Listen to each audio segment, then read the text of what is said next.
ज़्यादातर लोग मानते हैं कि अपनी वेल्थ को प्रोटेक्ट करने का सबसे सेफ तरीका एक वेल डाइवर्सिफाइड स्टॉक पोर्टफोलियो है जो अलग अलग सेक्टर्स और इंडस्ट्रीज में बंटा हो। लेकिन वॉरेन बफेट ने अपना पूरा करियर कुछ ऐसा बनाने में लगा दिया जिसके बारे में ज़्यादातर इन्वेस्टर्स कभी सोचते भी नहीं हैं। उनके अनुसार असली खेल इस बारे में नहीं है कि मार्केट क्या करता है, बल्कि इस बारे में है कि जब मार्केट काम करना बंद कर दे तब आपके पास क्या है। और आज आप बिल्कुल यही जानने वाले हैं कि इसका क्या मतलब है, एक सिंपल सी कहानी के जरिए जो सबसे कॉम्प्लेक्स आइडियाज को भी समझना आसान बना देती है। बुधवार की सुबह एक बिलियनियर अपनी गाड़ी से शहर के पुराने कमर्शियल इलाके से गुजर रहा था। तभी उसके ड्राइवर ने एक छोटे इलेक्ट्रॉनिक्स रिपेयर शॉप के पास ट्रैफिक सिग्नल पर गाड़ी धीमी की। दरवाजे के ऊपर का साइन बोर्ड फीका पड़ चुका था, लेकिन अंदर लाइट्स चालू थीं। खिड़की से बिलियनियर देख सकता था कि एक आदमी काउंटर के पीछे अकेला बैठा है, एक हाथ में फोन और दूसरे में कैलकुलेटर लिए उन नंबर्स को घूर रहा है जिनका अब कोई मतलब नहीं रह गया था। कस्टमर्स के इंतजार के लिए रखी 3 कुर्सियां बिल्कुल खाली थीं। दीवार पर लगे टीवी पर एक फाइनेंशियल न्यूज चैनल चल रहा था जिस पर एक लाल स्क्रोलिंग टिकर चल रहा था जो मार्केट खुलने के बाद से रुका नहीं था। बिलियनियर ने अपने ड्राइवर को गाड़ी रोकने के लिए कहा।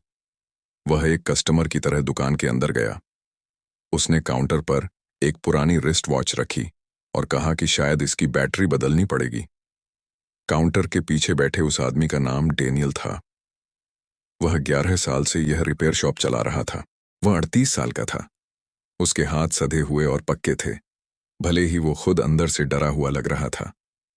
उसने बिना कुछ कहे घड़ी ली और उसे चेक करने लगा, लेकिन उसकी नजरें बार बार टीवी की तरफ जा रही थीं और टीवी लगातार लाल रंग दिखा रहा था। बिलियनियर तब तक इंतजार करता रहा जब तक डेनियल ने घड़ी का काम खत्म नहीं कर लिया। फिर उसने धीरे से पूछा, हालात कब से खराब चल रहे हैं? डेनियल ने घड़ी धीरे से नीचे रख दी। उसने बिलियनियर को उस तरह देखा जैसे कोई इंसान तब देखता है जब वो इंतजार कर रहा हो कि कोई उससे ये पूछे, और साथ ही उसे इस सवाल से डर भी लग रहा हो। उसने कहा कि दुकान तो चल रही है, दुकान कोई प्रॉब्लम नहीं है, प्रॉब्लम वो सब कुछ है जो उसने इस दुकान के आसपास बनाया था। वह 11 साल से काम कर रहा था। इन 11 सालों में हर वह डॉलर जिसकी उसे रोजमर्रा की जिंदगी में जरूरत नहीं थी, सीधे स्टॉक मार्केट में गया था। उसे कंपाउंडिंग पर भरोसा था। उसने किताबें पढ़ी थीं, उसने सिस्टम को फॉलो किया था। पिछले महीने तक उसका पोर्टफोलियो $740,000 तक पहुंच गया था। उसने वह नंबर उस गर्व और दुख के साथ बोला जो उन चीजों के लिए होता है जो पहले ही जा चुकी हैं। फिर मार्केट्स गिर गए। 6 हफ्तों में 38%। उसका पोर्टफोलियो गिरकर $460,000 पर आ गया। 2 महीने से भी कम समय में $280,000 डूब गए। जब उसने पहली बार यह दुकान शुरू की थी तब उसकी मां ने अपनी रिटायरमेंट सेविंग्स का कुछ हिस्सा दिया था। वो पैसा भी उसी पोर्टफोलियो में था। उसका रेंट बकाया था। पैनिक के सबसे बुरे दिनों में बैंक्स ने पैसे निकालने पर रोक लगा दी थी। वो 4 घंटे लाइन में खड़ा रहा था और घर सिर्फ इतना पैसा लेकर लौटा था जो मुश्किल से 1 हफ्ते चल सके। और उसके मन में यह एहसास था कि जिस सिस्टम पर उसने भरोसा किया था अब वो उसके हक में काम नहीं कर रहा। उसने कहा कि सबसे बुरी बात वो नंबर नहीं थी। सबसे बुरी बात यह एहसास होना था कि उसने सब कुछ पेपर पर बनाया था, किसी असली चीज पर नहीं। और अब उस पेपर को फिर से लिखा जा रहा था और कोई उससे परमिशन नहीं ले रहा था। लेकिन इससे पहले कि हम इस कमाल की बिजनेस स्टोरी में और गहराई तक जाएं, वीडियो को लाइक करना, चैनल को सब्सक्राइब करना मत भूलना और बेल आइकॉन को दबा दें ताकि आप आने वाले वीडियोस मिस न करें। फिर बिलियनियर ने वो घड़ी नीचे रखी जो उसने पकड़ रखी थी और डेनियल से एक सवाल पूछा। उसने कहा, इस वक्त तुम्हारे पास जो कुछ भी है उसमें से किसकी वैल्यू आज भी बिल्कुल उतनी ही है जितनी 6 महीने पहले थी? डेनियल ने इसके बारे में सोचा। उसने कहा, दुकान के इक्विपमेंट, मेरी स्किल्स। वो रुका और फिर बोला, मुझे लगता है अगर मेरे पास जमीन होती और उसमें अनाज उगता तो उस अनाज की वैल्यू अब ज्यादा होती, कम नहीं। बिलियनियर ने कहा, और तुमने अभी अभी पूरी बात को सिर्फ एक सेंटेंस में समझा दिया। डेनियल ने कहा कि उसे पक्का नहीं पता कि वो समझा या नहीं। बिलियनेयर ने कहा, तुम समझ गए हो, बस तुम्हें इस तरह से चीजें बिल्ड करने की आदत नहीं है। उसने डेनियल को बताया कि वो जो एडवाइस देने वाला है वो ऐसा लगेगा जैसे पीछे की तरफ कदम उठाना। ये बहुत स्लो लगेगा जब ऐसा लग रहा हो कि हर जगह आग लगी है, लेकिन जिन परिवारों ने पिछले 200 सालों में हर करेंसी क्राइसिस, हर मार्केट कोलैप्स को झेला है और हर युद्ध से होने वाले इकोनॉमिक नुकसान से बचकर निकले हैं, वो इसलिए नहीं बचे क्योंकि वो ज्यादा चालाक थे। वो इसलिए बचे क्योंकि उनके पास उन लोगों से अलग कैटेगरीज के एसेट्स थे जिन्होंने सब कुछ खो दिया। डेनियल ने काउंटर से नजरें उठाईं और बोला, मेरा पोर्टफोलियो डाइवर्सिफाइड है। मेरे पास टेक्नोलॉजी, कंज्यूमर गुड्स और फार्मास्यूटिकल स्टॉक्स हैं। उसने यह बात ऐसे कही जैसे कोई इंसान वो बात कहता है जिस पर उसने सालों से यकीन किया हो और जिस पर वो बस अब शक करने लगा हो। बिलियनेयर ने शांति से कहा, एक ही पेपर सिस्टम के अंदर सेक्टरल डाइवर्सिफिकेशन वो प्रोटेक्शन नहीं है जो तुम सोचते हो। जब सिस्टम खुद प्रेशर में होता है तो सारे सेक्टर्स एक साथ नीचे जाते हैं। मैं जो बता रहा हूं वो अलग अलग स्टॉक्स नहीं हैं, मैं वेल्थ की बिल्कुल अलग कैटेगरीज के बारे में बता रहा हूं। डेनियल पीछे की तरफ झुका। उसने कहा, लेकिन मार्केट्स रिकवर कर जाते हैं, मुझे बस इंतजार करना होगा। उसने ये बात उस आदमी की आवाज में कही जो 6 हफ्तों से यही बात दोहरा रहा था और हर सुबह उसके लिए इस पर यकीन करना मुश्किल होता जा रहा था। बिलियनेयर ने कहा, वो रिकवर करते हैं, लेकिन रिकवरी में इतना टाइम लगता है जो शायद तुम्हारे पास ना हो, और ये तुम्हारी मौजूदा 6 प्रॉब्लम्स में से सिर्फ एक को सॉल्व करता है। उसने वो पेन उठाया जो डेनियल ने काउंटर पर छोड़ा था और एक रिसीप्ट को पलट लिया। वॉरेन बफेट ने साल 2013 के अपने एनुअल शेयर होल्डर लेटर में लिखा था कि उन्होंने साल 1986 में नेब्रास्का में $280,000 में एक फार्म खरीदा था। उन्होंने कहा कि उन्होंने कभी एक बार भी चेक नहीं किया कि वो फार्म मार्केट में कितने का बिक रहा है। वो सिर्फ ये चेक करते थे कि वो क्या प्रोड्यूस कर रहा है। 27 सालों में उस फार्म की वैल्यू कई गुना बढ़ गई थी और सिर्फ फसल की इनकम से ही उसने अपनी खरीद कीमत का कई गुना रिटर्न दे दिया था। उनका प्रिंसिपल सीधा था, सवाल ये नहीं है कि कोई एसेट आज कितने में बिकता है, सवाल ये है कि वो समय के साथ क्या प्रोड्यूस करता है। ये प्रिंसिपल किसी फाइनेंशियल क्राइसिस में कमजोर नहीं होता, ये और भी इंपॉर्टेंट हो जाता है। अब यहां रियल एसेट्स की वो 6 कैटेगरीज हैं जिन्होंने पिछले 2 सदियों में हर बड़े क्राइसिस के दौरान वेल्थ को प्रोटेक्ट किया है। पहला, प्रोडक्टिव जमीन, वो जमीन जो अनाज उगाती है, कोई खाली पड़ी जमीन नहीं जिसकी कीमत बढ़ने का इंतजार हो, ऐसी जमीन जो खाने लायक कुछ प्रोड्यूस करती हो। साल 1923 की जर्मन हाइपर इन्फ्लेशन में बर्लिन के एक बैंकर ने एक ही साल में अपनी 30 साल की सेविंग्स को 40 मील दूर एक किसान का अनाज इतना कीमती हो गया कि लोगों ने एक बोरी आटे के लिए पियानोस, ज्वेलरी और महंगे कोट तक बदल लिए। किसान की जमीन वही थी जो हमेशा से थी, उसकी प्रोडक्शन ने उसे बचा लिया। लोगों को हमेशा खाने की जरूरत होगी। जो इंसान क्राइसिस में खाने को कंट्रोल करता है वही सब कंट्रोल करता है। दूसरा, गोल्ड, किसी ग्रोथ इन्वेस्टमेंट की तरह नहीं, एक इंश्योरेंस पॉलिसी की तरह। फ्रेंच रेवोल्यूशन के दौरान सरकार ने एक पेपर करेंसी शुरू की जिसे असाइनेट्स कहते थे। 5 साल के अंदर उसकी वैल्यू 99% गिर गई।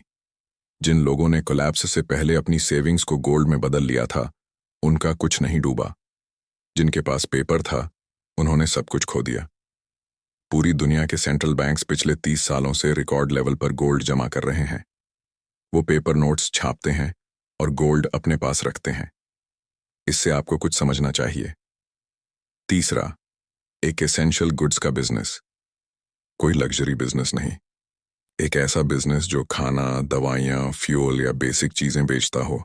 ब्राजील में साल 1980 में हाइपर इन्फ्लेशन इतनी तेजी से आया कि सुपरमार्केट में प्राइस टैग्स एक ही दिन में कई बार अपडेट किए जा रहे थे। सुबह $1 में मिलने वाली ब्रेड शाम तक $5 की हो जाती थी। इसेंशियल्स बेचने वाले बिजनेसेस ने बस अपने प्राइसेस अपडेट किए और उनका सामान बिकता रहा। उनके बगल की लग्जरी दुकानें हमेशा के लिए बंद हो गईं। क्राइसिस में एसेंशियल चीजों की डिमांड खत्म नहीं होती, वो और बढ़ जाती है। चौथा, स्टेबल फॉरेन करेंसी, जब आपकी अपनी करेंसी प्रेशर में हो तो स्टेबल फॉरेन करेंसीज में रखे गए एसेट्स एक ढाल का काम करते हैं। साल 1980 के लैटिन अमेरिकन डेट क्राइसिस में मेक्सिको, ब्राजील और अर्जेंटीना के मिडिल क्लास लोगों ने अपनी पूरी सेविंग्स अपनी ही करेंसीज में रखी थी। वो करेंसीज डूब गईं और उनकी सेविंग्स खत्म हो गईं। अमीर परिवारों ने क्राइसिस बढ़ने से महीनों पहले ही अपनी वेल्थ का एक हिस्सा यूएस डॉलर्स और दूसरी स्टेबल करेंसीज में शिफ्ट कर लिया था। उन्हें लगभग कोई नुकसान नहीं हुआ। ये कोई बहुत कॉम्प्लिकेटेड बात नहीं है। बस इसके लिए जरूरी है कि आप ये काम क्राइसिस आने से पहले करें, न कि उसके दौरान। 5वां, रियल एस्टेट जो रहने के लिए जगह देता हो। वाइमार जर्मनी में बर्लिन में इमारतों के प्राइसेस आसमान छूने लगे क्योंकि करेंसी की वैल्यू बिल्कुल जीरो हो गई थी। लेकिन इमारतें वहीं खड़ी रहीं।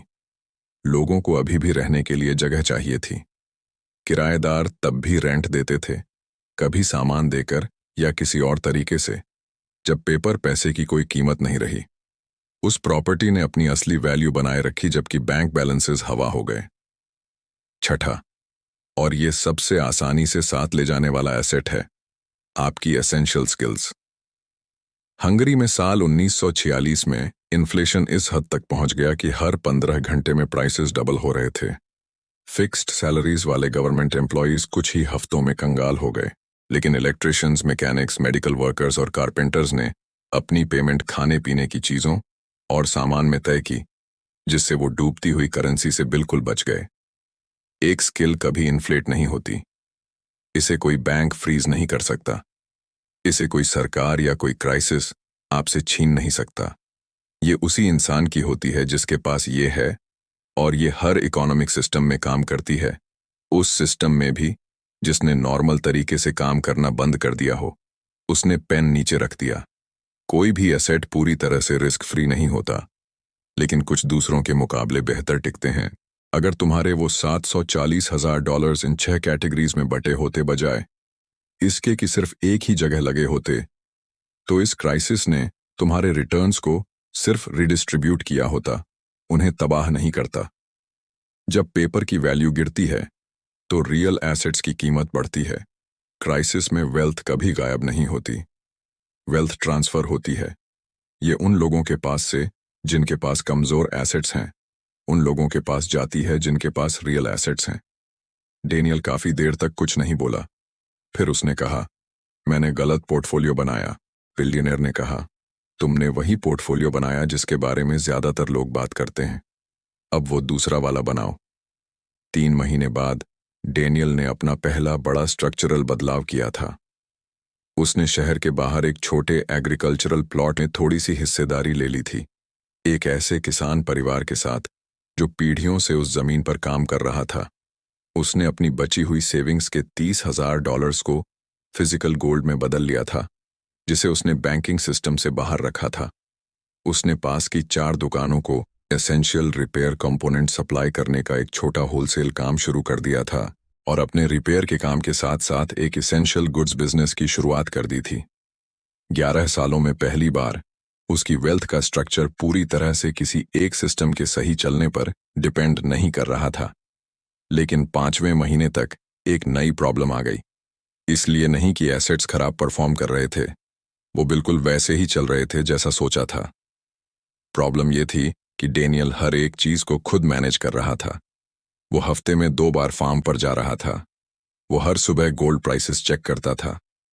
वो होलसेल का काम खुद संभाल रहा था, कॉल्स करना, इन्वेंट्री ट्रैक करना, दुकानदारों से अकेले बात करना।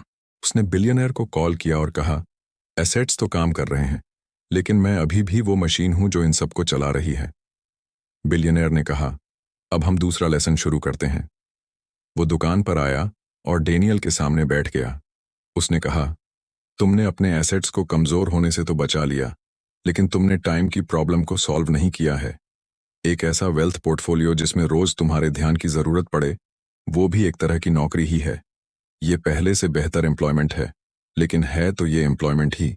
पहले लेसन ने तुम्हें सिखाया कि तुम्हारे पास क्या होना चाहिए। दूसरा लेसन तुम्हें सिखाता है कि उन एसेट्स को तुम्हारे बिना कैसे चलने दिया जाए। स्टेप 1 ये है कि तुमने जो भी एग्रीमेंट और सिस्टम बनाया है उसे डॉक्यूमेंट करो। तुम्हारे फार्म के एग्रीमेंट की शर्तें, होलसेल सप्लाई के रूल्स, तुम्हारे गोल्ड खरीदने की कंडीशंस। लिख कर रखो कि हर चीज कैसे काम करती है। जब कोई सिस्टम सिर्फ तुम्हारे दिमाग में होता है तो जिस दिन तुम उसे नहीं चला पाते वो उसी दिन रुक जाता है। जब वो डॉक्यूमेंट होता है तो कोई और भी उसे तुम्हारे स्टैंडर्ड के हिसाब से मैनेज कर सकता है बिना तुम्हें कॉल किए। स्टेप 2 है काम सौंपना। उस किसान परिवार ने पीढ़ियों से उस जमीन पर काम किया है, उन्हें काम करने दो। तुम्हारा रोल बस एक क्वार्टरली रिपोर्ट चेक करना और स्ट्रेटेजिक डिसीजंस लेकर कर रहा था, न कि हफ्ते में 2 बार गाड़ी चलाकर वहां जाना। तुम्हारे होलसेल के काम को एक भरोसेमंद एम्प्लॉई एक fixed monthly cost per manage कर सकता है। अगर वो इंसान उसे हर महीने $3,000 में मैनेज करता है और उस काम से महीने की $24,000 की नेट इनकम होती है तो तुमने 24,000 को बचाने के लिए 3,000 खर्च किए हैं। ये कोई कॉस्ट नहीं है, ये एक हायर करने के डिसीजन पर 8 गुना रिटर्न है। स्टेप 3 है ऑटोमेटिक रूल्स बनाना। गोल्ड खरीदने के लिए एक स्पेसिफिक प्राइस पर ऑटोमेटिक बाइंग सेट कर दो। अपनी रियल एस्टेट की रेंटल इनकम के लिए ऑटोमेटिक डिपॉजिट ट्रैकिंग लगा दो। अपनी होलसेल इन्वेंट्री के लिए ऑटोमेटिक रीऑर्डर पॉइंट्स तय कर दो। तुम रोज जो भी डिसीजंस खुद ले रहे हो उनके पीछे एक सिंपल रूल होता है। उस रूल को लिख दो और उसे तुम्हारे बिना खुद काम करने दो। स्टेप 4 है अपने रोल को पूरी तरह से बदल देना। तुम कोई फार्म विजिट करने वाले या होलसेल कोऑर्डिनेटर नहीं हो, तुम एक वेल्थ स्ट्रक्चर के आर्किटेक्ट हो। तुम्हारा काम है मंथली रिपोर्ट्स चेक करना, सही वक्त आने पर नए एसेट्स जोड़ना और अगली रियल एसेट कैटेगरी खोजना जिसे तुम बना सको। इस काम में हफ्ते के 3 घंटे लगने चाहिए, 30 नहीं। दुकान में हुई उस पहली बातचीत के 8 महीने बाद डैनियल ने अपनी पूरी वेल्थ पोजीशन को सिर्फ एक समरी डॉक्यूमेंट से चेक किया।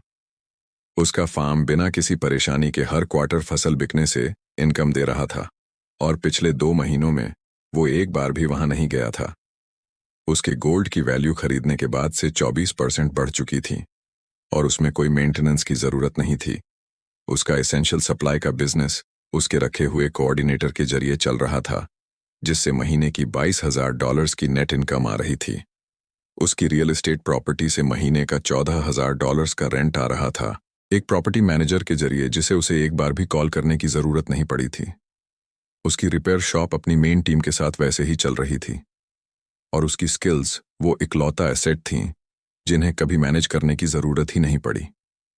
वो पोर्टफोलियो जो कभी पेपर पर $740,000 का था, जो पैनिक के एक ही हफ्ते में गिरकर $460,000 रह गया था, अब उसे रियल एसेट्स के एक मजबूत स्ट्रक्चर में बदल दिया गया था, जो हर महीने मिलकर 5 अलग अलग सोर्सेज से $41,000 की इनकम दे रहा था।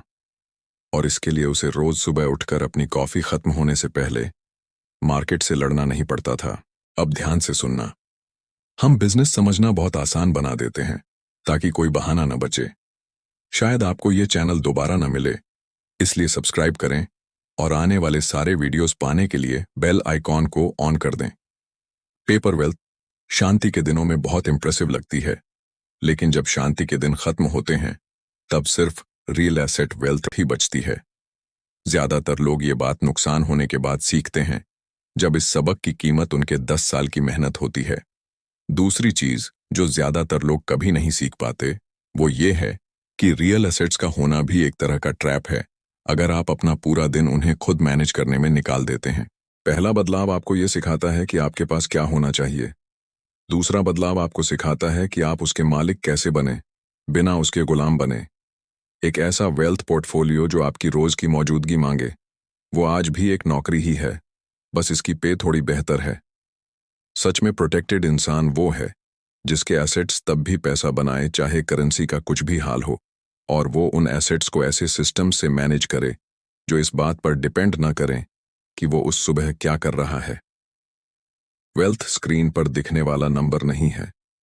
वेल्थ वो स्ट्रक्चर है जो वो नंबर तब भी बनाता रहे जब आप कहीं और हों। अपने पोर्टफोलियो ट्रैकर से दूर हटो और सिस्टम्स को अपने बिना काम करने दो, क्योंकि जिस पल आपकी वेल्थ को जिंदा रहने के लिए आपके रोज के ध्यान की जरूरत नहीं रहती, वही वो पल होता है जब ये असल में खुद ब खुद मल्टीप्लाई होना शुरू होती है।